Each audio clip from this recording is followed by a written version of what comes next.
Welcome back to another episode of What's in the Case, where we rummage through the cases of professional dart players here at Mission. And I've had a preview to this one, and there's some quirky things inside the case of Alan Soutar. So, as always, case matches the shirt. We know that already. We look after the players with some nice bits. But what's inside?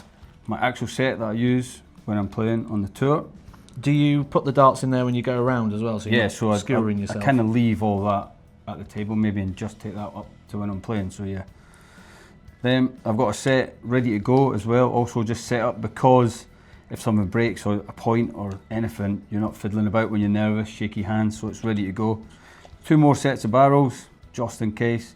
Spare set of... So 4 sets of darts? Pretty much, yeah, just in case. A bit overkill, but you Are never they know. all the same, are they? They're all brand new, they're repointed, all ready to go, so yeah. So all the same length points? Everything the same. I wouldn't change, it's not a Peter Wright moment, it's just having spares just in case. When you travel, you could be at a tournament for 4, 5, 6 days, so. Do they feel different, or do you have like an equal play? So I've got micro grip on mine, so after a few weeks, micro grip wears down, so after a couple of games, you don't notice it as much, but if I've used these for a couple of weeks now, so they will feel different to a brand new set, the micro grip, that's the only difference.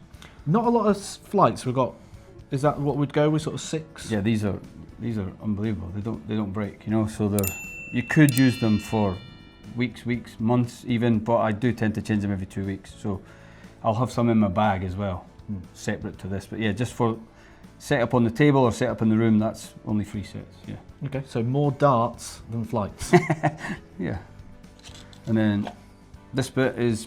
Yeah, the quirky bit, I suppose. Ex-military, obviously, so I've got spoof coins, which is a drinking game that you play in the military, but it can be used in other locations. We've done them before. You never know when a drinking game's going to break out, correct, do you? So correct. You've just I'm got Scottish. to be prepared, yeah. Interesting here, we've got the Alan Soutar Mission foldable flights. Yeah, so they're the originals that come with my darts, and I used to use pear shapes before I changed to the condors, but I kind of keep them in there just to give away.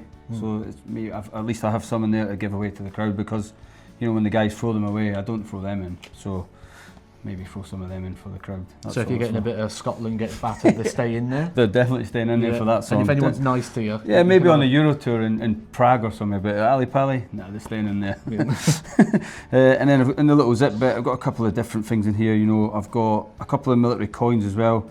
I've done an exhibition on HMS Queen Elizabeth this year, so they gave us the ship's coin, which this is a pretty cool thing. That's actually off the Royal Navy. It's their coin off the ship. So that's quite cool. Small darts. These are roofless ones from Mission, so that's just for exhibitions. We can put those flights on and play with them, because obviously I don't put them on them. I've seen you do a few trick shots at exhibitions. What's the big party piece? Whoa, I've got quite a few. I've done over the back of my head. That's hard though, because it actually hurts. It's hard to get them on the board, and then miles over at an angle. I put straws on these, which is almost impossible to get them to work, but if it works, you score a ton or a ton 40 with them. It's pretty cool.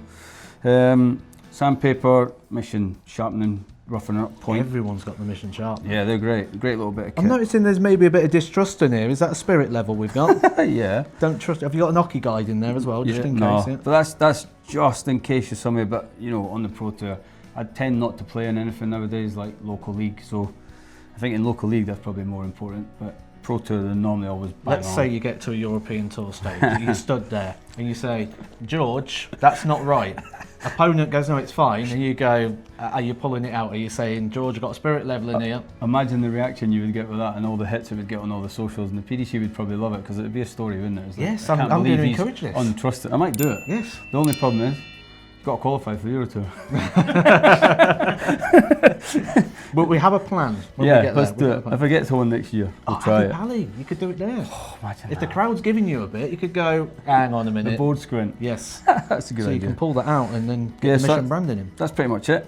That's it. Sandpaper. Quite empty case, to be honest. Quite simple, but you've got plenty of spares and replaceables, some nice personal artefacts in there as well, which we're seeing quite a lot in people's case. People carrying things around that are very sentimental to them, either from other industries or from family. And that is what is in Alan Soutar's case. He's clearly not a very trusting man. Come back next week where we have a look to see if there's any more quirky things inside our professional players' cases.